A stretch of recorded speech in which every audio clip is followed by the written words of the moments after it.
نجیب فایز څوک د څه کارونه کړي د پوهېدو لپاره ویډیو تر اخره وګورئ او د مهربانۍ له مخې که زموږ د یوټیوب چینل کې نوي یاست نو هیله درنه کوو زموږ د یوټیوب چینل سره خامخا سبسکرایب کړئ. نجیبه فایز یو فعاله ژورنالیسته ده چې زیات شمېر تلویزیونونو او راډیوګانو کې دندې ترسره کړي او اوس مهال د ریانا تلویزیون کې د بنډار له نجیبې سره د خپرونې مسؤله ده. را به شو دې ته چې نجیبه فایز کوم کارونه کوي چې هغه نه د افغان اصل فرهنګ سره سر خوري او نه د پښتو ویاړلي فرهنګ سره. تېره میاشت د خوست یو سیمه ییزې راډیو سره د نجیبه فایز مرکه درلودله چې خبریال ترې پوښتنه وکړه ته خو په سرتور سر سره په تلویزیونونو کې خپرونې جوړوي آیا کورنۍ دې هم در سره موافقه لري؟ نجیبې ورته وویل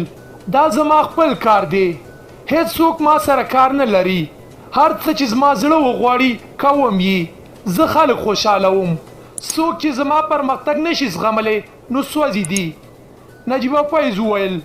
زه دا هم کولی شم چې د انډیا سینما ته لاړه شم او هلته په لوڅه ګېډې سره نڅا وکړم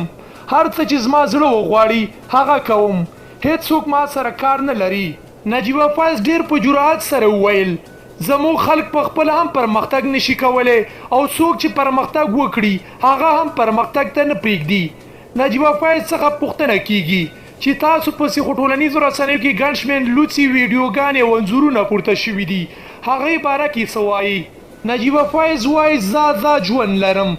هېڅ چا کیسه کې نه یم هر څوک چې ما پسې څه وایي او څه شیر کوي هغه د دوی خپل کار دی.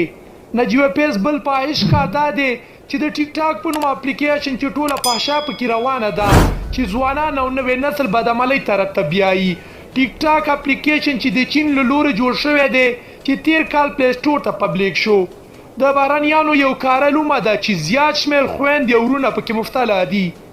دوی ویډیوګانې جوړوي او بې فردې سرتور سر ویډیوګانې ټیک ټاک ته پورته کوي او بیا یې مینوال تشویقوي او له دې نه دي خبر چې موږ په څه لګیا یو. یو څو میاشتې وړاندې یو ډاکټره چې ځان افغانه معرفي کوي او په اصل کې د کوزي پښتونخوا ده د بهرنیانو په کارنومه کې ولوېده